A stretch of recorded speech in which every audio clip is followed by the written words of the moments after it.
إن الحمد لله نحمده ونستعينه ونستغفره ونعوذ بالله من شرور أنفسنا ومن سيئات أعمالنا من يهده الله فلا مضل له ومن يضلله فلا هادي له وأشهد أن لا إله إلا الله وحده لا شريك له وأشهد أن محمدا عبده ورسوله أما بعد فإن خير الحديث كتاب الله وخير الهدي هدي محمد صلى الله عليه وسلم وشر الأمور محدثاتها وكل محدثة بدعة وكل بدعة ضلالة وكل ضلالة في النار. أعوذ بالله السميع العليم من الشيطان الرجيم من همزه ونفخه ونفثه. بسم الله الرحمن الرحيم. رب اشرح لي صدري ويسر لي أمري واحلل عقدة من لساني يفقهوا قولي. بسم الله الرحمن الرحيم. إن الله وملائكته يصلون على النبي يا أيها الذين آمنوا صلوا عليه وسلموا تسليما. اللهم صل على محمد وعلى آل محمد كما صليت على إبراهيم وعلى آل إبراهيم إنك حميد مجيد. اللهم بارك على محمد وعلى آل محمد كما باركت على إبراهيم وعلى آل إبراهيم إنك حميد مجيد. آج انشاءاللہ تعالی اللہ تعالیٰ کا نام لے کر سورۃ النساء کی آیت نمبر 123 سے شروع کریں گے. بسم اللہ الرحمن الرحیم. لیس بامانیکم ولا امانی اہل الکتاب. نجات کا دار و مدار نہ تو تمہاری امیدوں پر ہے اور نہ ہی اہل کتاب کی امیدوں پر. یعنی خواہ مخواہ اللہ تعالیٰ کے ساتھ امید لگا لینے سے نجات نہیں ہوگی، نہ مسلمان کی اور نہ کسی یہودی اور عیسائی کی. اس کا اگر صحیح ٹرانسلیشن کریں نا تو انگلش میں وشفل تھنکنگز، تمہارے من گھڑت خیالات کی وجہ سے تمہاری نجات نہیں ہونی. کیونکہ یہودی یہ کہتے تھے کہ ہم ابراہیم علیہ السلام کی اولاد میں سے ہیں، ابراہیمی ہونا ہمیں جو ہے وہ نفع دے گا. کونوا ہودن او نصارا تہتدوا. وہ کہتے تھے کہ یا یہودی ہو جاؤ یا عیسائی ہو جاؤ، تم کامیاب ہو جاؤ گے. یعنی اپنی نسبت جو ہے وہ ابراہیم علیہ السلام کے ساتھ جوڑ کر وہ سمجھتے تھے چاہے ہمارے اعمال ابراہیم علیہ السلام والے نہ بھی ہوں تب خیر ہے، جو کچھ بھی ہے تیرے محبوب کی امت سے ہیں. بالکل یہی معاملات ہمارے ساتھ آ چکے ہیں. اور اللہ تعالیٰ فرما رہا ہے نہ تو تمہاری وشفل تھنکنگز، تمہارے من گھڑت خیالات کی وجہ سے نجات ہونی ہے اور نہ ہی اہل کتاب کی نجات ہونی ہے من گھڑت خیالات اور خواہ مخواہ کی اللہ تعالیٰ سے امیدیں لگا کے. پھر کیا ہوگا؟ یہ ہے یونیورسل ٹروتھ، اسلام کا فلسفہ. من یعمل سوءا یجز بہ. جو کوئی بھی برائی کرے گا اس کا بدلہ پائے گا، نسبت کوئی کام نہیں دے گی. ولا یجد لہ من دون اللہ ولیا ولا نصیرا. اور ایسا شخص اللہ کے علاوہ نہ تو کوئی اپنا دوست پائے گا اور نہ ہی مددگار. یعنی جس نے اللہ تعالیٰ کی نافرمانی کی اب اس کو کوئی نسبت نفع نہیں دے سکتی کہ میں ابراہیمی ہوں یا میں امت محمدیہ صلی اللہ علیہ وسلم سے ہوں. نہیں، اس بات کو سمجھ لیجئے. یہ پینڈولم کی دو ایکسٹریمز ہیں. ایک طرف وہ لوگ ہیں جو یہ کہتے ہیں کہ کسی بھی نبی کے ساتھ نسبت ہونا یا ان کی اولاد میں ہونا، آل محمد میں ہونا صلی اللہ علیہ وسلم، یہ نجات کے لیے کافی ہے چاہے اعمال وہ نہ ہو.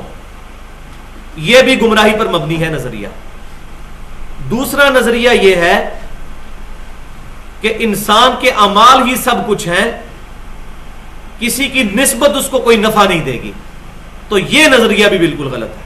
اگر کسی کے اعمال درست ہوئے تو اس کی نسبت اس کو باقیوں کی نسبت زیادہ نفع دے گی. جیسے سورۃ الاحزاب کے اندر آتا ہے کہ اے نبی کی بیویوں رضی اللہ تعالی عنہن صلی اللہ علیہ وسلم، تم عام عورتوں کی طرح نہیں ہو. تم میں سے جو کوئی بے حیائی کرے گا اس کو دگنا عذاب ملے گا، اور جو کوئی اللہ اور اس کے رسول کی اطاعت کرے گا اس کے لیے اجر بھی دگنا ہے، نسبت کی وجہ سے. تو نسبت نفع دیتی ہے، لیکن اس صورت میں جب نسبت کی لاج رکھی جائے، نسبت والے کام بھی کیے جائیں. اور یہاں وہ حدیث بھی یاد کر لیجئے جو صحیح بخاری میں ہے کہ نبی صلی اللہ علیہ وسلم نے ارشاد فرمایا کہ اے میری بیٹی فاطمہ، اس بات پر مت اکڑنا کہ تم اللہ کے نبی کی بیٹی ہو. یعنی اپنے نیک اعمال ساتھ لے کر آنا. قیامت والے دن اللہ نے اگر تمہاری پکڑ کر لی تو میں تمہیں اللہ سے نہیں چھڑا سکوں. یہ ہماری تعلیم کے لیے تھا. ان کو تو جنت کی عورتوں کے سردار ہونے کی بشارت مل چکی تھی, لیکن یہ ہماری ترتیب سیٹ کرنے کے لیے, ہماری پرائورٹی سیٹ کرنے کے لیے کہ پہلی چیز کیا ہونی چاہیے, اپنے عقائد اور اعمال کو درست کرنا, اس کے بعد کسی نسبت پہ فیصلہ کرنا.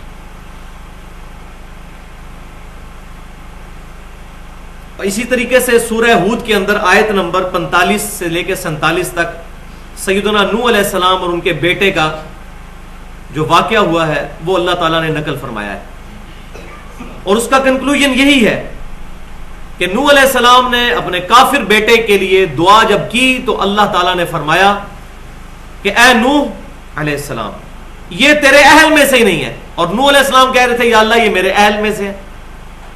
اللہ تبارک و تعالیٰ نے فرمایا یہ تیرے اہل میں سے نہیں, کیونکہ اس کے اعمال وہ نہیں. اور اے نوح علیہ السلام تم مجھ سے اس چیز کا سوال نہ کر جس کے بارے میں تیرے پاس ڈیفینیٹ علم نہیں ہے. تو پھر نوح علیہ السلام نے اللہ تعالیٰ کے حضور معافی مانگی اس معاملے میں. کتنا سینسٹیو ایشو.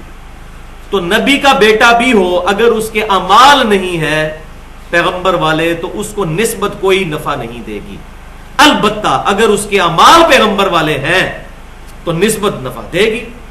دیکھ لیں سیدنا حسن حسین کو جنتی نوجوانوں کا سردار قرار دیا گیا. کئی نوجوان موجود تھے اس وقت, تو نبی صلی اللہ علیہ وسلم کی نسبت نے بھی ان کو نفع دیا, اور پھر انہوں نے کارنامہ بھی ایسا کر کے دکھایا جو میں نے ڈیٹیل کے ساتھ حسینیت اور یزیدیت کا تحقیقی جائزہ اس میں بتایا ہے کہ آخر 6.5 سال کا بچہ اس نے کون سی ایسی فتوحات حضور کی زندگی میں کر لی تھی صلی اللہ علیہ وسلم. حضور کی وفات کے وقت سیدنا حسین کی عمر 6.5 سال تھی. انہوں نے بہت بڑا کارنامہ کرنا تھا کہ جب ملوکیت کا غلبہ ہونا تھا تو انہوں نے اللہ کی آواز لے کر اٹھنا تھا, اور پھر اپنی جان اور مال کی پرواہ کیے بغیر, اپنے اہل بیت کی پرواہ کیے بغیر اپنی پیسیو ریزسٹنس کر کے اپنا پروٹیسٹ ریکارڈ کروانا تھا, تاکہ قیامت تک کے لیے کوئی شخص یہ نہ کہہ سکے کہ حکمران جیسا بھی ہو کمپرومائز کر لینا چاہیے. تو ان کی نسبت نے بھی ان کو نفع دیا, لیکن ان کے اعمال بھی ایسے تھے. تو یہ یونیورسل ٹروتھ ہے اسلامک فلسفے کا کہ نہ تمہاری وشفل تھنکنگز اور نہ یہود و نصارہ کی نسبتیں ان کو نفع دیں گی. جس نے بھی برا کام کیا اپنی برائی کا مزہ چکھے گا. صحیح بخاری اور مسلم کی متفق علیہ حدیث ہے کہ تم بھی اگلے لوگوں کے پیچھے چل پڑو گے قدم بقدم بالشت بر بالشت, حتیٰ کہ اگلے لوگوں میں سے کوئی گوہ کے سوراخ میں داخل ہوا تو تم بھی وہی کام کرو گے. صحابہ اکرام علیہم رضوان نے پوچھا یا رسول اللہ صلی اللہ علیہ وسلم کیا یہ اگلے لوگوں سے مراد یہودی اور عیسائی ہیں, نصارہ ہیں؟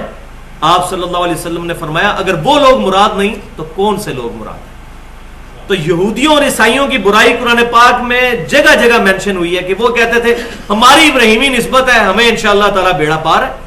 یہودی تو یہاں تک کہتے تھے, سورۃ البقرہ میں ہم پڑھ چکے ہیں کہ اگر ہمیں دوزخ میں ڈالا بھی گیا تو چند دن کے لیے ڈالا جائے گا, پھر ہمیں نکال لیا جائے گا.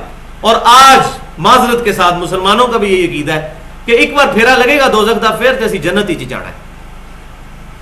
یہ ہے کانسیپٹ کہ نہیں؟ تو یہ اب آیت یاد کر لیں, یہ اسلامک فلسفے کی اہم ترین آیت ہے, یونیورسل ٹروتھ ہے. لیس بامانیکم ولا امانی اہل الکتاب, نہ تو نجات تمہاری وشفل تھنکنگز پہ ہونی ہے نہ یہودیوں اور عیسائیوں کی وشفل تھنکنگز کے اوپر ہونی ہے. من یعمل سوءا یجز بہ, جو کوئی برے اعمال کرے گا بدلہ پائے گا اس کا.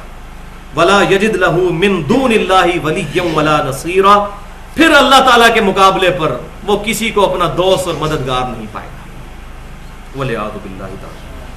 اب آ گیا سائملٹینیس کنٹراسٹ. یہ ہے قرآن کی دعوت کا خوبصورت پن کہ جیسے ہی برائی کا ذکر کیا ساتھ ہی نیک لوگوں کا بھی کنٹراسٹ دکھا دیا.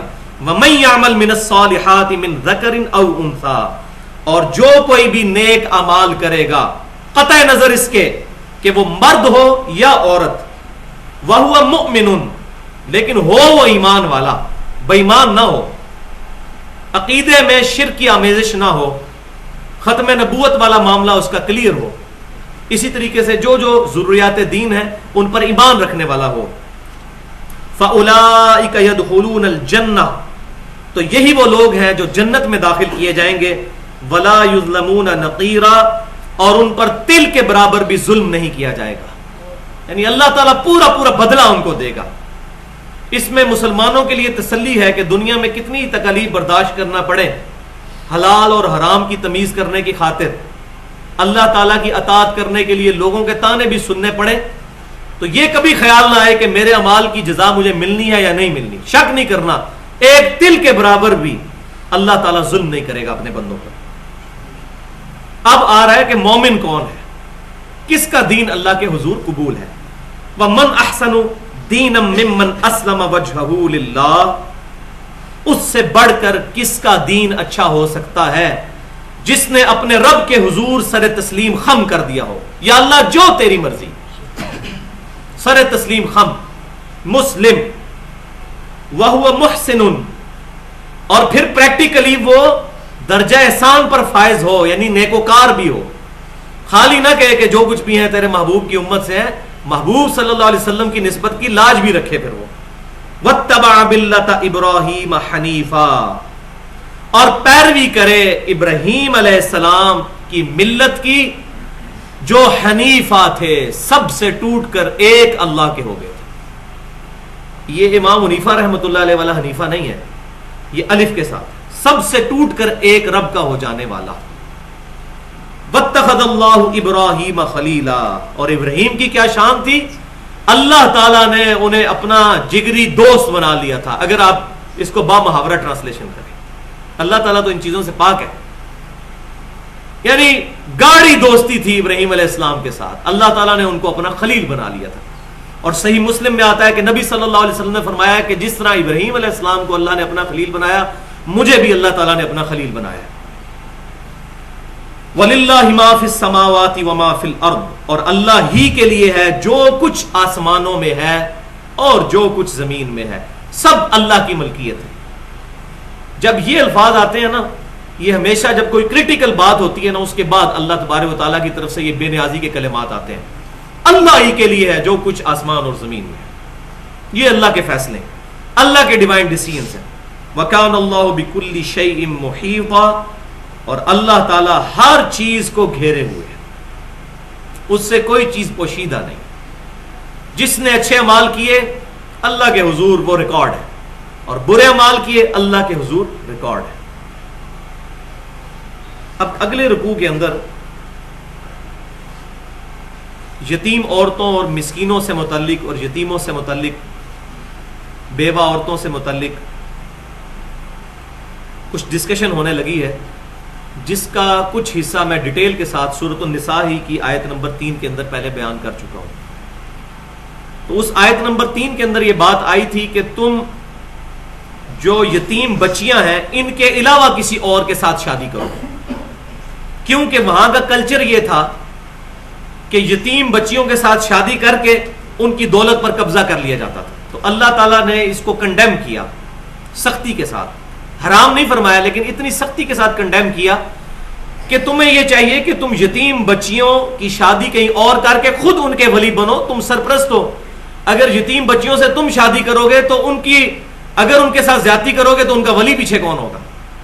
تو اس کی وجہ سے لوگ جو ہے وہ یتیم بچیوں سے نکاح کرنے سے باز آ گئے، دوسری ایکسٹریم پہ نکل گئے. تو اس میں اللہ تبارک و تعالیٰ نے کلیئر کیا کہ اس وقت کہنے کا مقصد یہ نہیں تھا کہ یہ نکاح حرام ہے، بلکہ مقصد یہ تھا کہ اس کو مس یوز نہ کیا جائے. اب ارشاد ہو رہا ہے وَيَسْتَفْتُونَكَ فِي النِّسَاءِ، اے محبوب صلی اللہ علیہ وسلم آپ سے عورتوں کے بارے میں یہ فتویٰ مانگتے ہیں. قُلِ اللَّهُ يُفْتِيكُمْ، اے محبوب صلی اللہ علیہ وسلم آپ فرمائیے اللہ تعالیٰ تمہیں فتویٰ دیتا ہے، اپنا اوپینین دیتا ہے، فیہن ان کے بارے میں، وما یتلا علیکم فی الکتاب فی یتام النساء اللاتی، اور وہ آیتیں جو پڑھی جاتی ہیں تم پر اس کتاب یعنی قرآن میں، ان میں احکام ہیں ان یتیم بچیوں کے متعلق. کن کے متعلق؟ لا تؤتونہن ما کتب لہن وترغبون ان تنکحوہن، کہ جو حق مقرر کیا گیا ہے ان کے لیے اور خواہش کرتے ہو کہ خود نکاح کر لو ان کے ساتھ. ان بچیوں کے حقوق قرآن میں بیان کیے گئے کہ مال حاصل کرنے کے لیے ان بچیوں کے ساتھ نکاح نہ کرو کہ ان کی دولت ہمارے پاس آ جائے گی. اس کے بارے میں اللہ تعالیٰ نے منع فرمایا تھا. والمستضعفین من الوالدان، اور قرآن میں احکام ہے کمزور بچوں کے متعلق، اور کیا ہے؟ فَأَن تَقُومُوا لِلْيَتَامَى بِالْقِسْطِ، کہ قائم رہو یتیم کے معاملے میں قسط کے اوپر.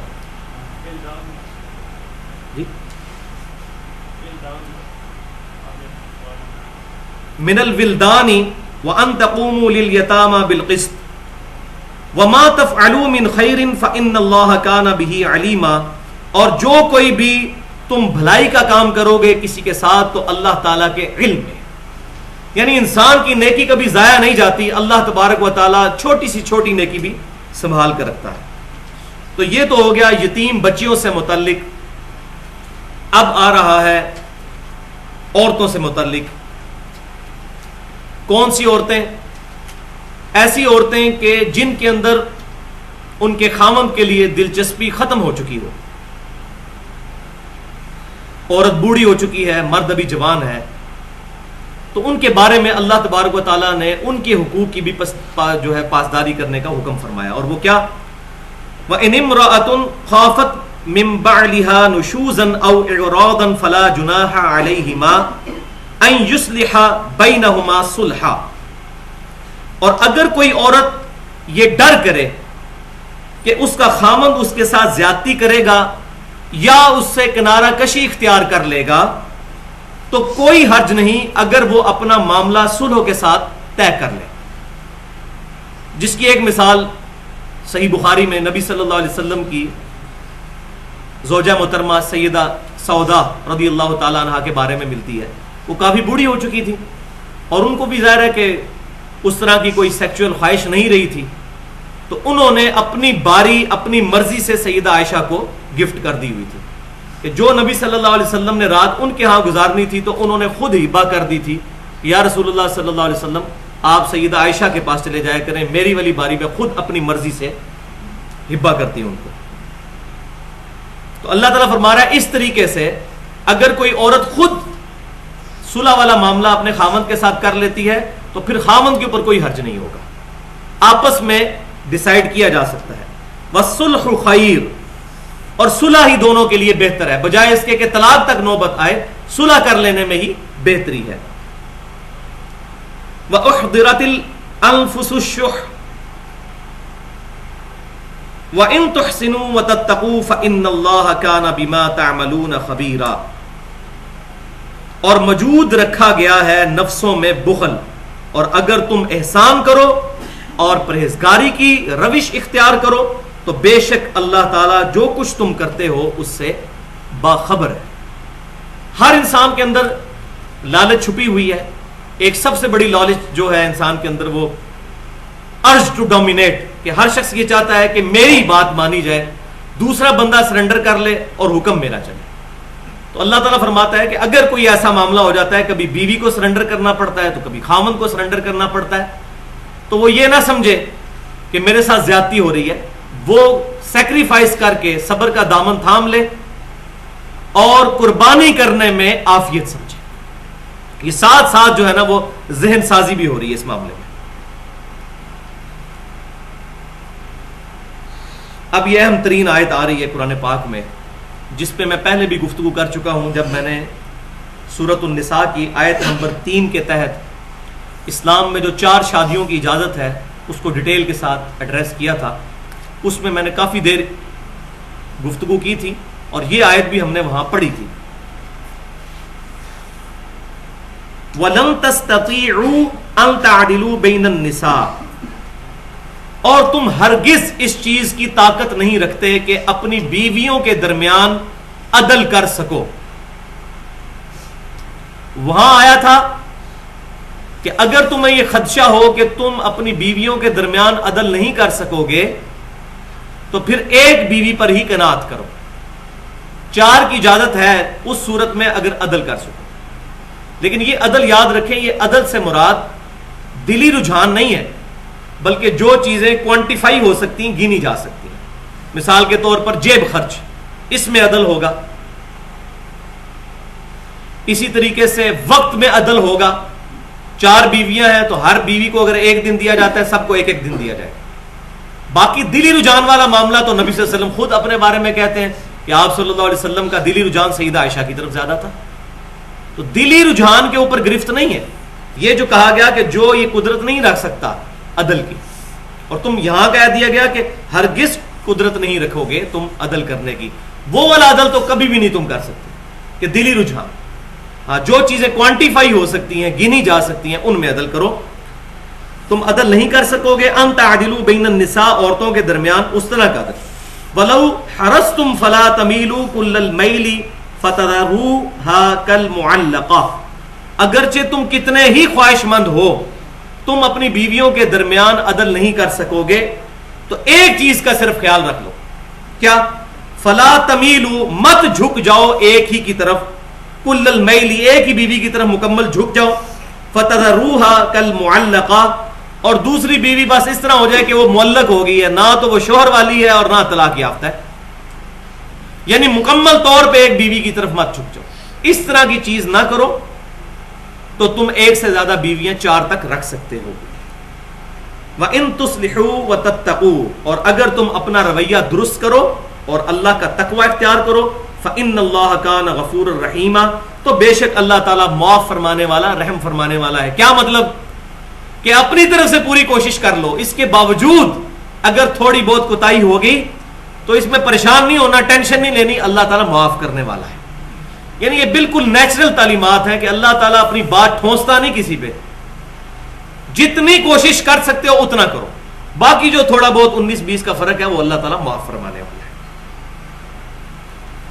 اور اگر خدا نہ خواستہ کوئی ایسی صورتحال بن جائے کہ طلاق تک نوبت آ جائے، ظاہر ایسا بھی ہو سکتا ہے. اسلام جو ہے وہ اس طرح ہندوازم کی طرح نہیں ہے جس میں طلاق کو حرام سمجھا جاتا ہے. جس طرح کہ ہمارے پنجاب کے معاشرے کے اندر بھی طلاق کو شاید کفر کے قریب سمجھا جانے لگا ہے. بالکل واضح نظر آ رہا ہوتا ہے کہ میاں بیوی کی نہیں نبھ سکے گی، اس کے باوجود سارے رشتے دار پڑھ کے تو زبردستی نبھانے کی کوشش کرتے ہیں. اس کا رزلٹ یہ ہوتا ہے پھر 5-6 سال گزرتے ہیں، 8-10 سال گزرتے ہیں، پھر طلاق ہو جاتی ہے. پھر نہ اس خاوند کو کوئی عورت مل سکتی ہے اور نہ اس عورت کو کوئی خاوند مل سکتا ہے. اگر واقعی پوری کوشش کرنے کے باوجود نظر آ رہا ہو کہ یہ آپس میں معاملات طے نہیں ہو سکیں گے تو طلاق والے معاملے تک پہنچنا اور خلا تک پہنچنا اسلام نے اس کی اجازت دی. اگرچہ یہ ناپسندیدہ ہے، لیکن یہ ناپسندیدہ اس صورت میں ہے اگر جان بوجھ کر کوئی طلاق دیتا ہے یا خلا لیتی ہے کوئی اور. اگر کسی وجہ کی وجہ سے پھر کوئی حرج نہیں سکتا. یہ بات بالکل ٹھیک ہے جو حدیث ہے سنن نبی داؤد اور سنن ابن ماجہ کے اندر کہ اللہ تعالیٰ کو حلال چیزوں میں سب سے زیادہ ناپسندیدہ طلاق ہے، کیونکہ معاشرے کی تمدن کی جڑ کٹ جاتی ہے جب میاں بیوی کے درمیان علیحدگی ہو جاتی ہے. اور اس پہ بھی میں بڑی ڈیٹیل کے ساتھ تقریباً میرے خیال 30-40 منٹ میں نے گفتگو کی تھی سورۃ النساء کی آیت نمبر 19 اور 20 کے تحت بیویوں کے حقوق. وہ اختلافی مسائل والے پہ بھی وہ اپلوڈ ہوئی ہوئی ہے وہ چیز کہ بیویوں کے کیا حقوق ہیں اسلام کے اندر. تو یہاں میں ضمناً ایک حدیث بیان کرنا ضروری سمجھتا ہوں، اور وہ صحیح مسلم کی حدیث ہے کہ نبی صلی اللہ علیہ وسلم بیان فرماتے ہیں کہ شیطان نے اپنا تخت پانیوں پر لگایا ہوا ہے اور دن میں ایک دفعہ کے سارے چیلے اس کو بتاتے ہیں کہ آج کون کون سے گناہ کے کام انہوں نے کروائے انسانوں سے. کوئی آگے کہتا ہے آج میں نے 2 مسلمانوں کے درمیان لڑائی کروا دی، کوئی کہتا ہے آج میں نے فلاں سے فلاں گناہ کروایا. تو شیطان سب کی چیزیں سنتا ہے لیکن اپریشیٹ نہیں کرتا. پھر ایک شتونگڑا اس کو آگے بتاتا ہے کہ آج میں نے میاں بیوی کے درمیان جدائی ڈال دی. تو شیطان کہتا ہے تو نے اصل کام کیا ہے. اور راوی کہتے ہیں کہ میرا گمان ہے کہ نبی صلی اللہ علیہ وسلم نے ساتھ یہ بھی فرمایا تھا کہ شیطان اس کو پھر گلے لگا لیتا ہے کہ اصل کام تو نے کیا کہ میاں بیوی کے درمیان جدائی ڈال دی. کیونکہ میاں بیوی کے درمیان جب جدائی ہوگی، معاشرے جو ہے وہ سارے کے سارا ڈیپینڈنٹ ہے میاں بیوی کے بانڈ کے اوپر. اور وہ 2 چیزیں، پہلی چیز اولاد ہے اور دوسری چیز سیکچوئل ریلیشن شپ. ان دونوں میں جب انارکی ہوگی تو میاں بیوی کا بانڈ قائم نہیں رہ سکتا.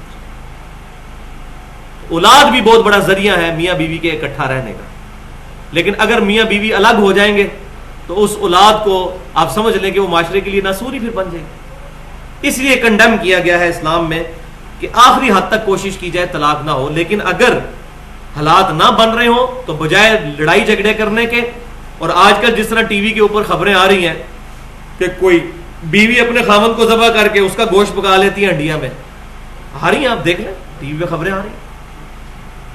شبیر تو دیکھے گا، ایکسپریس نیوز کے اوپر پروگرام لگتا ہے، اس میں کیا کیا خبریں آتی ہیں. مجھے تو حیرانگی ہوتی ہے کہ یہ اسلامی ملک ہے ہمارا پاکستان، مسلمانوں کے ساتھ یہ کر رہے ہیں. اور کئی خاوند جو ہے وہ بچیوں کو بھی ذبح کر دیتا ہے اور بیوی کو بھی ذبح کر دیتا ہے. تو بجائے یہاں تک صورتحال پہنچے تو پھر طلاق کرنے میں ہی عافیت ہے. وَإِن يَتَفَرَّقَا يُغْنِ اللَّهُ كُلًّا مِّن سَعَتِهِ. اور اگر میاں بیوی علیحدہ ہو جائیں تو اللہ تبارک و تعالی دونوں کو وسعت اور بخشش کے ساتھ غنی کر دے گا. عین ممکن ہے کہ اس بیوی کو اس سے اچھا شوہر مل جائے اور اس شوہر کو اس سے اچھی بیوی مل جائے. وَكَانَ اللَّهُ وَاسِعًا حَكِيمًا. اور اللہ تعالی وسعت والا اور حکمت والا ہے، اس کے سارے کام حکمت کے ساتھ ہے. وَلِلَّهِ مَا فِي السَّمَاوَاتِ وَمَا فِي الْأَرْضِ. اور اللہ ہی کے لیے ہے جو کچھ آسمانوں اور زمین کے اندر ہے. وَلَقَدْ وَصَّيْنَا الَّذِينَ أُوتُوا الْكِتَابَ مِنْ قَبْلِكُمْ. اور بے شک ہم نے تم سے پہلے جنہیں کتاب دی گئی تھی، یعنی جیوز اور کرسچنز کو، یہود و نصارہ کو، ان کو ہم نے وصیت کی تھی. وَإِيَّاكُمْ. اور تمہیں بھی اس چیز کا حکم دیا ہے، أَنِ اتَّقُوا اللَّهَ، کہ اللہ کا تقوی اختیار کرو. تقوی کی تلوار جب تک سر پہ نہیں لٹک رہی ہوگی اس وقت تک انسان کا قبلہ درست نہیں رہے گا. ورنہ اللہ تعالیٰ کے بنائے ہوئے قوانین کے اندر بھی چور راستہ تلاش کیا جا سکتا ہے اگر خوف خدا نہ ہو. مثال کے طور پر ایک امام مسجد ہے، فجر کے وقت اکثر لیٹ ہو جاتا ہے، اس کو روزانہ سننی پڑتی ہیں اپنے مقتدیوں سے. پھر وہ نیت کرتا ہے، اس کو وارننگ مل جاتی ہے کہ بھائی کل اگر تم لیٹ آئے تو دیکھ لینا تمہارا کیا اشر ہوگا. اور کل پھر وہ لیٹ ہو جاتا ہے. اب وہ دیکھتا ہے کہ 2 منٹ رہ گئے جماعت کھڑے ہونے میں اور اس نے وضو نہیں کیا ہوا، تو وہ جھڑک سے بچنے کے لیے بغیر وضو کے نماز پڑھا سکتا ہے. مجھے بتائیں دنیا کو قانون اس کو پکڑ سکتا ہے؟ کیا پتا گھر سے وضو کر کے آئے یا نہیں کر کے آئے. اس کے اوپر تلوار کس چیز کی لٹک رہی ہے؟ ان اتقوا اللہ، اللہ کا تقوی اختیار.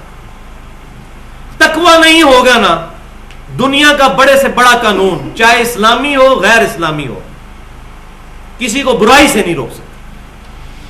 اب مجھے بتائیں زنا کی سزا 4 گواہ ہیں، 4 گواہ، اور وہ بھی عین اس حالت میں دیکھ لیں، تو یہ 4 گواہ ارینج کرنا کوئی آسان کام ہے؟ تو گواہوں پر جائے تو کوئی بندہ بھی اس برائی سے باز نہ ہے. اس پہ چیک کیا ہے؟ شریعت کی سزا نہیں. ان اتقوا اللہ، اللہ کا تقوی اختیار کرو. وکان اللہ غنیا حمیدا. اور اللہ تعالیٰ بے نیاز ہے اور وہ اپنی ذات کے اندر خود ہی سراپا حمد ہے. وہ بے نیاز ہے، اس کو کوئی فرق نہیں پڑتا تمہاری نافرمانیوں سے یا تمہاری فرما برداری سے.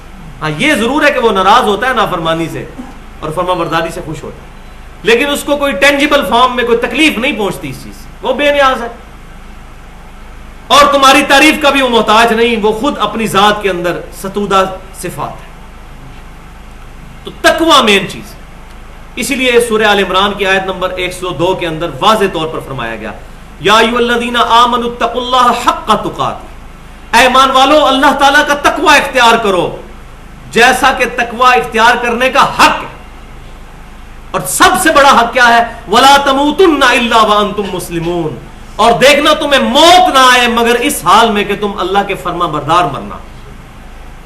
کیا مطلب بھائی؟ ہر وقت اللہ کی فرما برداری میں رہنا. کسی کو پتا ہے کہ میری موت کب آئے گی؟ نہیں پتا. ہو سکتا ہے کوئی بندہ سینما میں بیٹھ کے فلم دیکھ رہا ہو، وہی خود کا شملہ اور فارغ. یعنی ہر لمحہ اللہ کے تقوی کے ساتھ گزارو. جس حال میں تم موت کو آنا پسند کرتے ہو تمہاری وہی حالت عام حالت میں ہونی چاہیے. یہ نہیں کہ بچیوں کے ہاتھ پیلے ہو جائیں پھر تو مسجد میں بیٹھا رہوں گا، بس میری ایک دفعہ نوکری لگ جائے پھر میں داڑھی بھی رکھ لوں گا، بس ایک دفعہ بیوی مجھے اجازت دے دے تو میں یہ بھی کر لوں گا. تو یہ اچھا وقت کبھی بھی نہیں زندگی میں آنا. اور یہ بات یاد رکھیں، اگلے دن میرے ایک بڑے قریبی دوست بڑی پیاری بات کر رہے تھے کہ جس طرح کی ہماری زندگی اس وقت گزر رہی ہے نا، اسی حالات میں ہم نے دنیا سے چلے جانا ہے. ہم پہ کوئی علیحدہ سے وقت نہیں آنا. ہم سمجھتے ہیں کہ شاید پلان ہے زندگی میں کوئی اچھا وقت آئے گا اور میں بڑا پرہیزگار بن چکا ہوں گا، اس وقت اسرائیل تشریف لائیں گے اور کہیں گے ہاں جی حضرت صاحب اب آپ آئیڈیل پوزیشن میں ہے کہ آپ کی روح قبض کریں. اس طرح نہیں ہوگا. جس طرح ہماری زندگی گزر رہی ہے اسی طرح ہم نے چلے جانا ہے. جو نیکی پہ زندگی گزار رہا ہے بس اسی طریقے سے آپ کے ساتھ ہمارے ساتھ کتنے یہ پچھلے 3 مہینوں کے اندر میرے 2 کلاس فیلو جو ہے ینگ ایج کے اندر دونوں کا ہارٹ فیل ہوا ہے اور وہ فوت ہو چکے ہیں. اسی حال کے اندر ہی گئے ہیں وہ. کوئی ان کی زندگی کے اندر کوئی اچھا وقت نہیں آیا. تو انسان کو امید لگی ہوتی ہے ہر وقت اللہ تعالیٰ کی فرما برداری. وَلَا تَمُوتُنَّ إِلَّا وَأَنْتُمْ مُسْلِمُونَ. تمہیں موت نہ آئے مگر اس حال میں کہ تم فرما بردار مرنا. نافرمانی میں موت نہ آئے دیکھ لینا. اب چونکہ موت کا تو پتہ نہیں ہے تو انڈائریکٹلی بڑی پیاری بات کر لی اللہ تبارک و تعالیٰ نے قرآن پاک میں کہ تم ہر وقت اس حال میں رہو کہ بس مجھے موت آئی. اس طرح اپنے آپ کو ہر وقت تیار رکھو اللہ کی فرما برداری. وَلِلَّهِ مَا فِي السَّمَاوَاتِ وَمَا فِي الْأَرْضِ. دیکھیں بار بار تکرار ہو رہی ہے. میں نے بتایا یہ بڑی امپورٹنٹ آیات ہیں. یہ اسلامک فلسفہ ہے نیکی کا اور اللہ ہی کے لیے ہے جو کچھ آسمانوں میں ہے اور جو کچھ زمین میں. وَكَفَى بِاللَّهِ وَكِيلًا. اور اللہ تعالیٰ ہی کافی ہے کارساز. اللہ تبارک و تعالیٰ پر توکل ہونا چاہیے. تو انسان کے لیے معاشرے میں نیکی پر چلنا آسان ہو جاتا ہے. کسی کی شرم نہ کی جائے, اللہ کا خوف اور تقوی اختیار کیا جائے. اب دھمکی آ گئی اللہ تعالیٰ کی طرف سے, ان یشا یذہبکم ایھا الناس. اے لوگو, یہ دھمکی, کان کھول کر سن لو. اگر اللہ تعالیٰ چاہے تو تم سب کو لے جائے, سب کو ختم کر دے. وَيَأْتِ بِآخَرِينَ. اور لے آئے اور لوگوں کو تمہاری جگہ. تم نافرمانیاں کرو, اللہ کے لیے کوئی مشکل نہیں ہے, تم سب کو ہلاک کر کے ایسے بندے اللہ تعالیٰ لے آئے جو اس کے فرما بردار ہو. وَكَانَ اللَّهُ عَلَى ذَلِكَ قَدِيرًا. اور اللہ تعالیٰ ایسا کام کرنے پر پوری قدرت رکھتا ہے. اللہ الصمد ہے, بے نیاز. یہ اس کی رحمت ہے کہ تمہارے گناہوں پر تمہیں پکڑ کے ختم نہیں کرتا. من کان یرید ثواب الدنیا. اب اصل کانٹے کی بیماری پکڑ لی اللہ تعالیٰ. اصل بیماری کیا ہے, میں نے پہلے بھی کئی دفعہ بتایا, سورۃ الاعلیٰ کے اندر پارہ نمبر 30 کے اندر. بل تؤثرون الحیات الدنیا. اللہ تعالیٰ فرما رہا ہے اصل مسئلہ تمہارا یہ ہے کہ تم دنیا کی زندگی کے طالب ہو چکے ہو. والآخرۃ خیر وابقیٰ. جبکہ آخرت بہتر ہے اور باقی رہنے والی ہے. بہتر خالی بہتر نہیں, ہمیشہ رہنے والی. ان ھذا لفی الصحف الاولیٰ. بس یہی بات تھی جو پچھلے صحیفوں میں بھی ایک ہی کانٹے کی بات بیان ہوئی تھی. صحف ابراہیم و موسیٰ. چاہے وہ ابراہیم علیہ السلام کے صحائف ہوں چاہے موسیٰ علیہ السلام کے صحائف ہوں, ایک ہی کانٹے کی بات کی تھی کہ دنیا پرستی اصل میں گناہوں کی جڑ ہے. دنیا پرستی میں نے پہلے بھی بتایا کہ دنیا میں اتنا انہماک کہ اللہ کی یاد سے غافل ہو جائے. باقی رزق حلال کمانا, اپنے معاملات چلانا, یہ دنیا پرستی نہیں ہے. لیکن اگر ان چیزوں کو اپنے اوپر اتنا غالب کر لیا جائے کہ اللہ تعالیٰ کی نافرمانیوں پہ انسان اتر آئے تو پھر وہ مجرم ہوگا. تو یہاں وہی بات, من کان یرید ثواب الدنیا. جو کوئی بھی تم میں سے دنیا کے اندر ثواب کا ارادہ رکھتا ہے, دنیا کی کمائی چاہتا ہے, تو وہ یہ بات سن لے. فعند اللہ ثواب الدنیا والآخرہ. اللہ کے پاس تو دنیا اور آخرت دونوں کی بھلائیاں موجود ہیں. دنیا کی صرف بھلائی نہ مانگو, دنیا اور آخرت دونوں مانگو اللہ سے. جو سورۃ البقرہ میں ہم پڑھ چکے ہیں کہ نیک بندوں کی دعا ہی ہے, ربنا آتنا فی الدنیا حسنہ وفی الآخرۃ حسنۃ وقنا عذاب النار. اے رب ہمارے دنیا میں بھی ہمیں بھلائیاں عطا فرما اور آخرت میں بھی بھلائیاں عطا فرما, اور اس کی سب سے بڑی کلائمیکس یہ ہے وقنا عذاب النار, کہ ہمیں آگ کے عذاب سے بچا. سب سے بڑی کامیابی. اور دنیا میں کامیابی کیا ہے؟ بہت بڑا عہدہ اور سٹیٹس حاصل کر لینا نہیں، سکون دل کا مل جاتا. الا بذکر اللہ تطمئن القلوب. دنیا میں بھی کامیابی اللہ کی یاد میں ہی دلوں کا سکون ہے، ورنہ یہ دنیا تو مصیبتوں اور پریشانیوں کی جگہ ہے. کوئی بندہ ایسا نہیں جس کو کوئی نہ کوئی غم لاحق نہ ہو، اور ان تمام غموں کا مداوع صرف ایک ہی ہے. وہ کیا ہے؟ انا للہ و انا الیہ راجعون. یہ تکلیفیں اللہ کی طرف سے آئی ہیں، ہم بھی اللہ کی طرف سے آئے، ہم نے بھی بالآخر اللہ کے پاس ہی چلے جانا. تو یہ ایک تصور بڑی سی بڑی تکلیف کو سہنا انسان کے لیے آسان کر دیتا ہے. تو اللہ تعالیٰ فرما رہا ہے کہ اللہ کے پاس دنیا اور آخرت دونوں کی بھلائیاں ہیں. اور یہاں یہ بات یاد رکھیں، صحیح بخاری اور مسلم کی متفق علیہ حدیث ہے.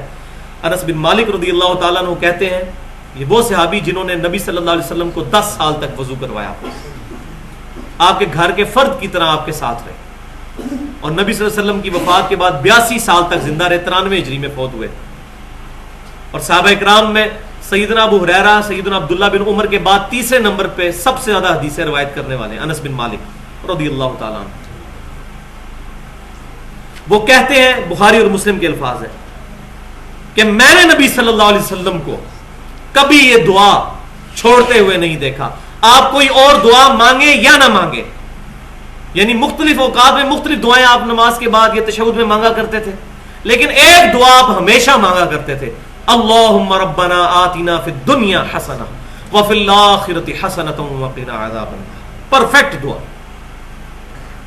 اب اس کے ساتھ وہ جو چیزیں ایڈ کر لی ہیں، وقنا عذاب القبر، وقنا عذاب الحشر، شاید نبی صلی اللہ علیہ وسلم کی دعا پہ ان کو اعتماد ہی نہیں ہے. یہ جہالت کی نشانی ہے. صحیح مسلم کی حدیث ہے، نبی صلی اللہ علیہ وسلم نے فرمایا جو مر گیا اس کی آخرت قائم ہو گئی. تو وفی الآخرۃ حسنہ سے مراد عذاب قبر سے بھی نجات، قیامت کے دن سے بھی کے عذاب سے بھی نجات، پل صراط کے عذاب سے بھی نجات. وفی الآخرہ، آخرت میں ساری چیزیں شامل ہیں، مرنے سے لے کر جنت میں پہنچنے تک یہ ساری چیز آخرت ہے. ایک مولوی کی تسلی نہیں ہوتی، واقعنا عذاب القبری، واقعنا عذاب الحشری، پھر چیزیں ایڈ کرتے چلے جاتے ہیں. علم کی جو کمی ہے، ہمارے نبی صلی اللہ علیہ وسلم کی مبارک زبان سے جو دعائیں نکل گئیں اس میں نہ کوئی لفظ ایڈ کرنے کی ضرورت ہے نہ مائنس کرنے کی. پرفیکٹ دعائیں. انبیاء اکرام کی دعائیں الہامی دعائیں ہوا کرتی، اور یہی وہ دعا ہے جو نبی صلی اللہ علیہ وسلم طواف کعبہ کے دوران بھی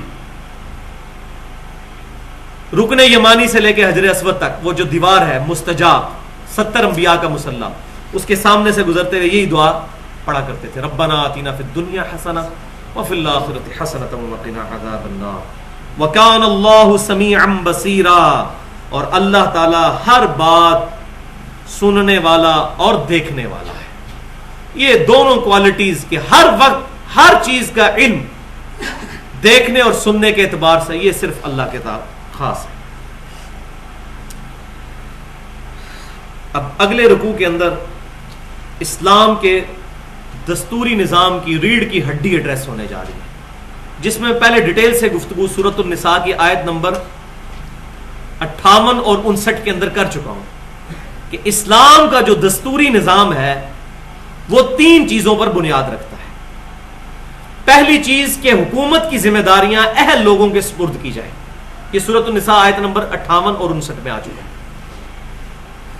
دوسری چیز عدل و انصاف ہونا چاہیے، کسی رشتہ دار بڑے عہدے والے کی پرواہ نہیں کرنی.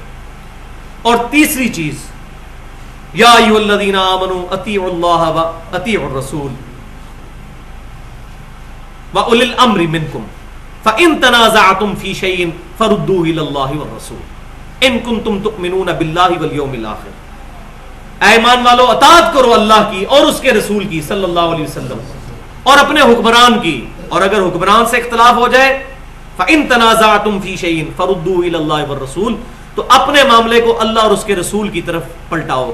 آج کے دور کے لیے قرآن و سنت کی طرف پلٹاؤ، کیونکہ آج رسول اللہ صلی اللہ علیہ وسلم ہمارے سامنے موجود نہیں، ایز این انسٹیٹیوشن موجود ہے، آپ کی تعلیمات موجود ہے، کتاب اللہ اور سنت سے فیصلہ کرو.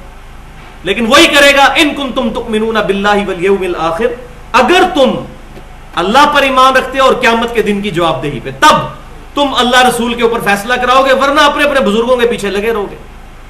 لاکھ کوئی بخاری مسلم سے کھول کے تمہیں دکھاتا رہے کہ نماز کا طریقہ یہ لکھا ہوا ہے، لیکن تمہارے کان پہ جوں تک نہیں رنگے گی. اتنے بڑے بڑے بزرگ پاگل ہیں، بس یہ کہہ کے جان چھڑا لو. تیسری شرط کیا، تیسرا رول کیا کہ ایبسولوٹ اطاعت صرف دو ہستیوں کی، اللہ اور اس کے رسول سے، باقی کسی کی ایبسولوٹ اطاعت نہیں ہے، ریلیٹو.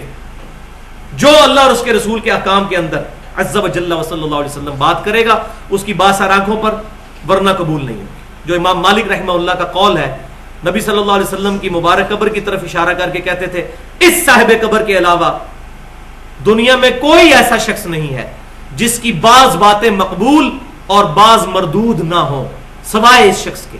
ان کی تمام باتیں مقبول ہیں، ان کے علاوہ کوئی شخص ایسا نہیں ہے جس کی کچھ باتیں مردود نہ ہو سکتی ہے، رد کی جا سکتی. نبی صلی اللہ علیہ وسلم کی کوئی بات رد نہیں کی جا سکتی. تو اس میں جو دوسرا پوائنٹ تھا کہ عدل و انصاف، اس کو یہاں مزید ایڈریس کیا جا رہا ہے. یا ایھا الذین آمنوا کونوا قوامین بالقسط، اے ایمان والو مضبوطی کے ساتھ انصاف کے اوپر قائم ہو جاؤ. شہداء للہ، اللہ کے لیے گواہ بن کر کھڑے ہو جاؤ کہ اللہ کے دین کو غالب کرنے کے لیے کھڑے ہو جاؤ. وَلَوْ عَلَىٰ أَنفُسِكُمْ أَوِ الْوَالِدَيْنِ وَالْأَقْرَبِينَ، چاہے تمہیں اپنی جان کے خلاف گواہی دینی پڑے یا اپنے والدین کے خلاف گواہی دینی پڑے یا اپنے قریبی رشتہ داروں کے خلاف ہی گواہی دینی پڑے، کھڑے ہو جاؤ قسط کے اوپر، انصاف کے اوپر. اپنے خلاف گواہی، جب تک انسان خود اپنا محاسبہ نہیں کرے گا، اپنی غلطیوں کو نہیں مانے گا، اس کی کیسے اصلاح ہو سکتی ہے؟ تو یہی ہے کانٹے کی بات کہ انسان اپنی اصلاح، اپنی جو ذات ہے اس کو بھی لا کے کٹہرے میں کھڑا کرے، انصاف کے ساتھ اپنے اعمال کو خود دیکھے. وہ جو حدیث شریف کے اندر آیا کہ گناہ وہ جو تیرے دل میں کھٹ گئے، تو اپنے خلاف بھی گواہی دینی پڑتی. کہیں معاملہ پیش ہو جاتا ہے تو گواہی نہ چھپاؤ. صحیح بخاری اور مسلم کی متفق علیہ حدیث ہے، سب سے بہترین زمانہ میرا، پھر میرے صحابہ کا، پھر تابعین، پھر تبع تابعین. یہ اس کا مفہوم ہے. اس کے بعد آپ صلی اللہ علیہ وسلم نے فرمایا جھوٹے لوگ پیدا ہوں گے جو امانت میں خیانت کریں گے، جھوٹی قسمیں کھائیں گے اور جھوٹی گواہیاں پیش کریں گے. پہلے 300 سال کا جب دور گزرا، اس کے بعد پھر گمراہی کے دروازے کھل گئے. تو اللہ تعالیٰ فرما رہا ہے تمہیں اپنی جان کے خلاف، اپنے ماں باپ کے خلاف، رشتہ داروں کے خلاف گواہی دینی پڑ رہی ہے، کوئی پرواہ نہ کرو، کھڑے ہو جاؤ. ان یکن غنیا او فقیرا فاللہ اولی بہما، جس کے خلاف گواہی دی جا رہی ہے وہ چاہے دولت مند ہو یا فقیر ہو، بس اللہ تعالیٰ زیادہ خیر خواہ ہے دونوں کا. کسی غریب پر ترس کھا کر اس کے حق میں جھوٹی گواہی نہ دی جائے، نہ کسی امیر کی دولت سے مرغوب ہو کر اس کے حق میں جھوٹی گواہی دی جائے. دونوں کام نہ کیے جائے. فلا تتبعوا الہوی، اور خواہش نفس کی پیروی مت کرو. ان تعدلوا، کہ تم انصاف سے ہٹ جاؤ، انصاف کرنے سے ہٹ جاؤ، اس معاملے میں اپنی خواہش کی پیروی مت کرو. وَإِن تَلْوُوا أَوْ تُعْرِضُوا فَإِنَّ اللَّهَ كَانَ بِمَا تَعْمَلُونَ خَبِيرًا، اور اگر تم ہیر پھیر کرو گے یا منہ موڑو گے تو بے شک اللہ تعالیٰ باخبر ہے جو کچھ تم کر رہے ہو. یعنی پنجابی میں کہا جائے کہ اگر تم نے ڈنڈی ماری، ذرا سے بھی کہیں ڈنڈی ماری، تو اللہ تبارک و تعالیٰ کے علم میں ہے جو کچھ تم کر رہے ہو.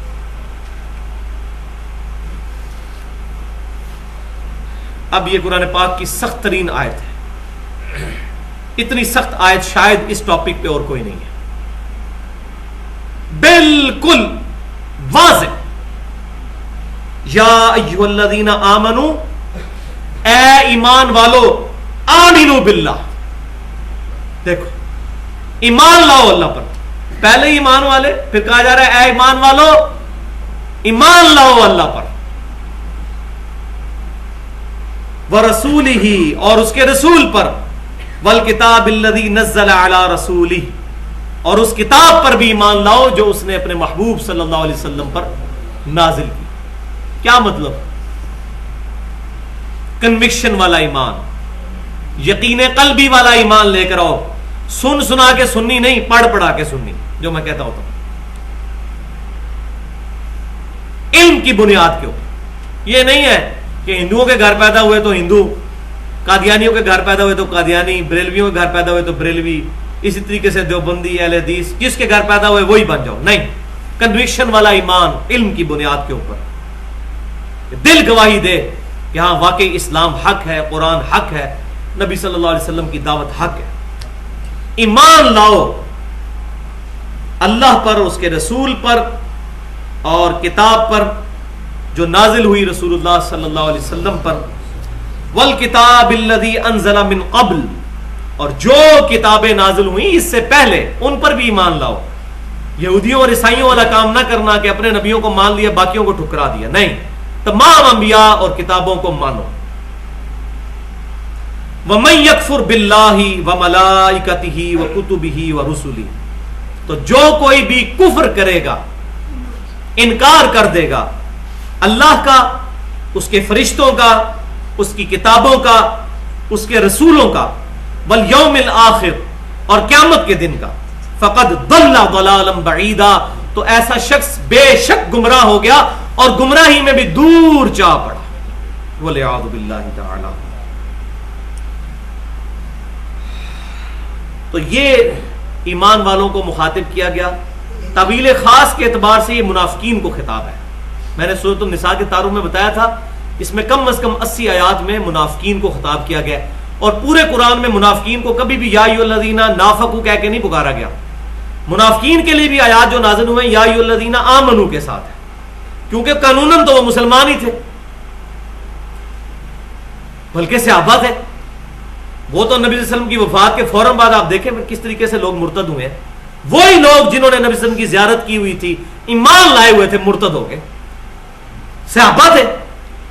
اس کی وجہ سے پھر اہل سنت کو صحابی کی تعریف ہی بدلنی پڑ گئی کہ صحابی وہ ہے جس نے نبی صلی اللہ علیہ وسلم کو ایمان کی حالت میں دیکھا، آپ کی کچھ عرصہ صحبت کی اور مرتے دم تک ایمان پہ قائم رہا، وہ صحابی ہے. ورنہ مسلمہ کذاب کے ساتھ جو لوگ لگ گئے تھے صحابہ ہی تھے. مرتدین زکات جنہوں نے سیدنا ابوبکر صدیق کے خلاف بغاوت کی، صحابہ ہی تھے. بعد میں جس قسم کے لوگوں نے گل کھلائے وہ صحابہ ہی تھے. یہ بڑا معاملہ نازک ہے. تو نبی صلی اللہ علیہ وسلم کے صحابہ میں ہی وہ لوگ چھپے ہوئے تھے جو اوپر سے ایمان والے تھے، لیکن اللہ تعالیٰ کو علم تھا. نبی صلی اللہ علیہ وسلم کو بھی آخری موقع پہ بتایا گیا غزوہ تبوک کے موقع پر، اور وہ نبی صلی اللہ علیہ وسلم نے صرف حذیفہ بن یمان کو بتایا تھا، اور کسی صحابی کو نہیں پتا تھا منافق کون ہے. ادھر تو کتابوں میں لکھ دیا کہ امام حنیفہ رحمۃ اللہ علیہ کسی کو وضو کرتا دیکھتے تھے، اس کے گناہ دھلتے ہوئے دیکھ لیتے تھے. فضائل اعمال میں شیخ ذکریہ صاحب 2 دفعہ یہ لکھ چکے ہیں. تو امام حنیفہ رحمۃ اللہ علیہ کا پھر مرتبہ تو صحابہ سے بھی زیادہ ہو گیا. صحابہ کرام کو تو پتہ ہی نہیں تھا منافق کون ہے. بخاری مسلم کی متفق علیہ حدیث ہے، نبی صلی اللہ علیہ وسلم اپنے صحابہ کے ساتھ گزر رہے تھے تو آپ رک گئے. آپ نے فرمایا ان 2 قبروں کو عذاب ہو رہا ہے. صحابہ کو نظر نہیں آیا قبروں کا عذاب. وہ مجھے یا رسول اللہ کن قبروں؟ فرمایا ان کو. کیوں؟ فرمایا ایک جو ہے پیشاب کے چھینٹوں سے نہیں بچتا تھا، دوسرا چگلی کھایا کرتا تھا. پھر آپ صلی اللہ علیہ وسلم نے ایک ٹہنی جو ہے وہ سبز توڑ کے اس کے 2 حصے کر کے دونوں قبروں پہ لگائے اور فرمایا جب تک یہ تر رہیں گی ان کے عذاب میں تخفیف ہو جائے گی. تو امام حنیفہ رحمۃ اللہ علیہ کے اوپر جھوٹی تہمت باندھی کہ وہ دیکھ لیتے تھے اس طرح. جی اللہ تعالیٰ دکھاتا ہے. وہ یہ تو بھائی سارے ہی کہتے ہیں، جو یا علی مدد پکارتے ہیں وہ بھی یہی کہتے ہیں کہ اللہ کی مدد سے ہی کرتے ہیں. اللہ کو تو آج تک کسی نے نہیں نکالا بیچ میں سے، پیچھے اللہ ہی ہوتا ہے. یہ تو معاملہ ہی کوئی نہیں ہے. پھر تو ساری باتیں ٹھیک ہو جائیں گی خود بخود. نہیں، رسولوں میں اور غیر انبیاء میں فرق کرنا ہے. اللہ تبارک و تعالیٰ فرما رہا ہے کہ ایمان کنوکشن والا ہو تو یہ طویل خاص کے اعتبار سے منافقین کو خطاب ہے. ایمان والو صحیح والا ایمان لے آؤ، سابقون الاولون والا ایمان لے آؤ، سیدنا ابو بکر عمر عثمان و علی والا ایمان رضی اللہ عنہم اجمعین والا ایمان لے کر آؤ. اور طویل عام کے اعتبار سے قیامت تک کے لیے ہر وہ شخص جو اسلام کا دعویٰ رکھتا ہے اس کے لیے یہ خطاب اس کے اندر موجود ہے. یہاں میں چاہ رہا ہوں کہ 2 آیات سورۃ الحجرات کی ہم پڑھ لیں. پارہ نمبر 26 کھول لیجئے، اس کے آخری جو صفحات ہیں سورہ الحجرات سورت نمبر 49 آیت نمبر 14 اور 15. 2-3 پیجز پہلے آ جائے گی. صفحہ بتا دیجئے مجھے. ہاں جی 518 صفحہ نکال لیجئے اس والے بلو والے قرآن پاک کا. آیت نمبر 14 اور 15. قالت الاعراب آمنا. یہ آج بات سمجھ لیں. مل گئی آیت سب کو؟ کیونکہ ایمان کی بات ہو رہی ہے. ایمان والو ایمان لاؤ اللہ پر. یہ بہت ضروری ہے. قرآن کی سب سے بیسٹ تفسیر وہ ہوتی ہے جو قرآن سے کی جائے. اللہ کو کون سا ایمان چاہیے یہاں بتایا گیا, اور اس طریقے سے کہیں نہیں بتایا گیا کہ ایمان کیا ہے اصل میں. قالت الاعراب آمنا.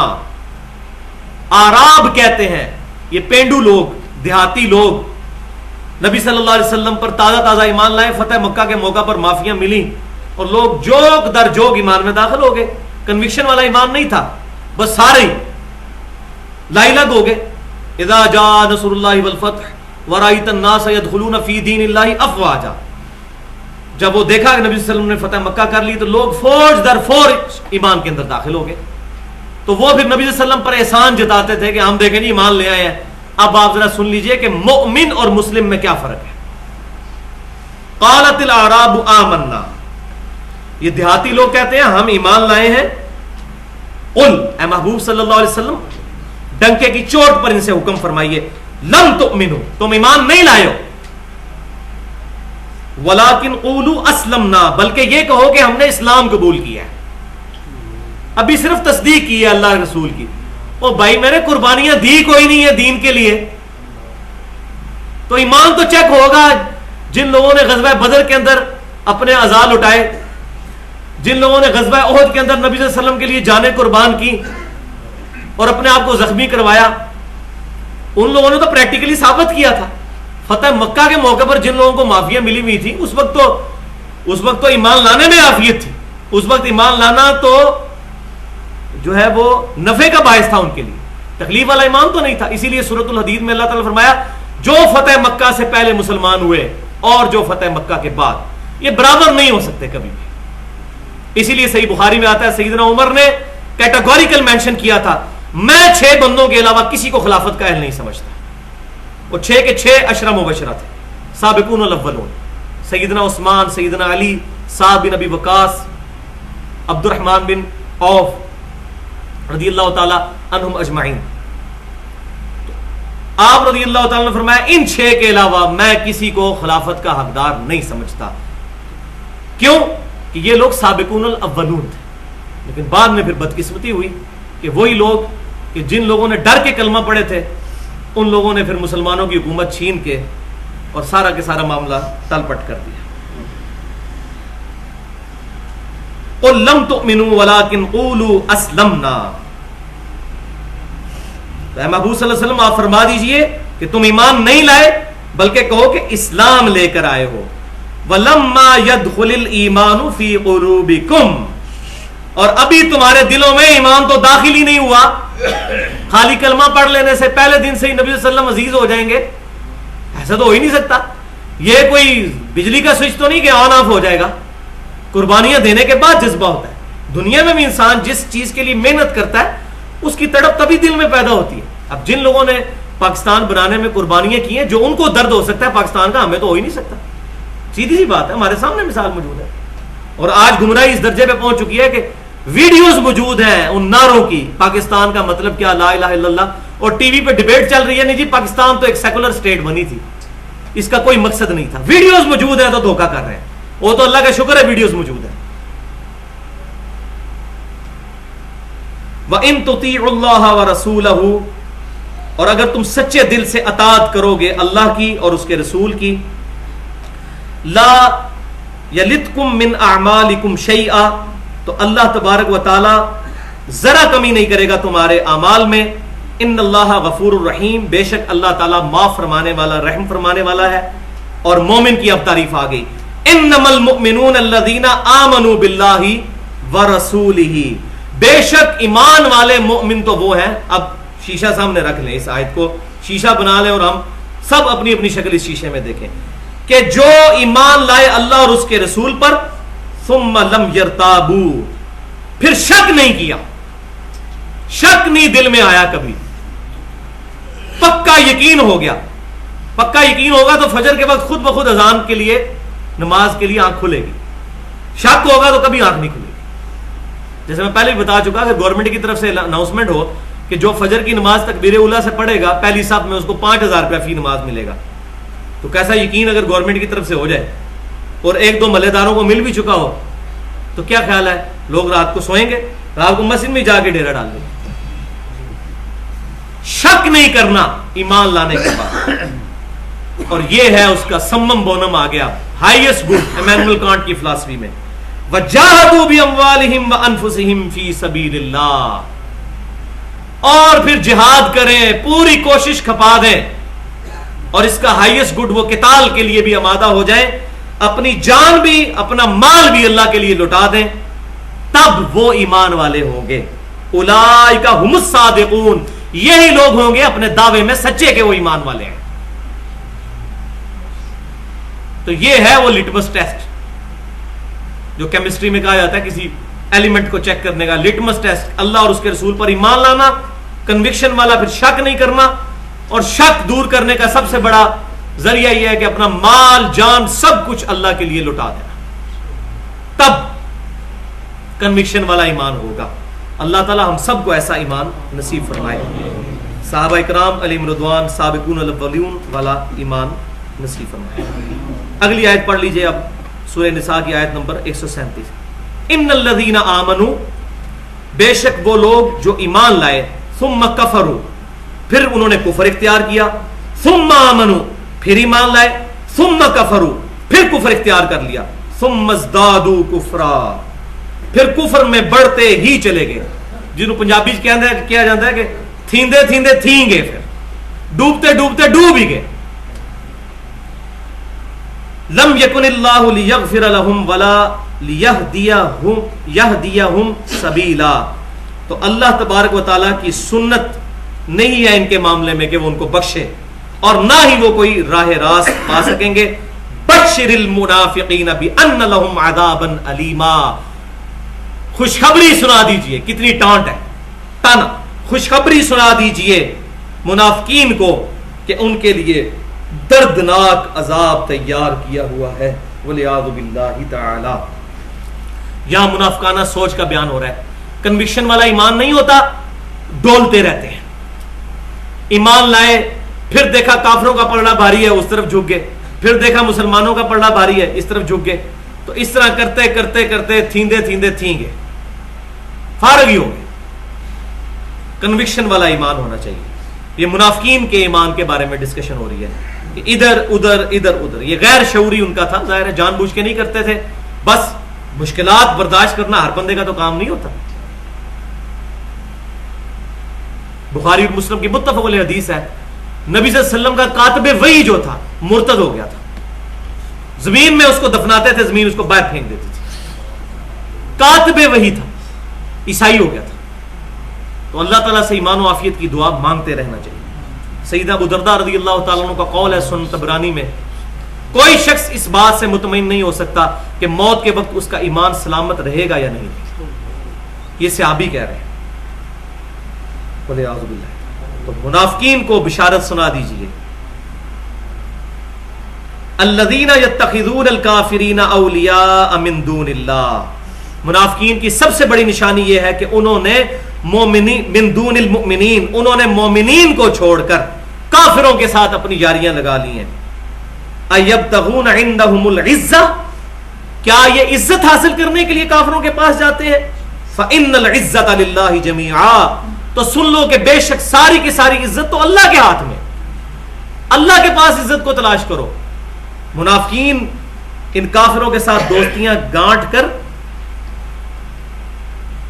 عزت وہاں تلاش نہ کریں, بلکہ کنوکشن والا ایمان لا کر اللہ تعالیٰ سے عزت پائیں. دنیا میں چاہے ان کے حالات برے بھی ہوئے, آخرت کی عزت انشاءاللہ تعالیٰ ان کا مقدر ہوگی.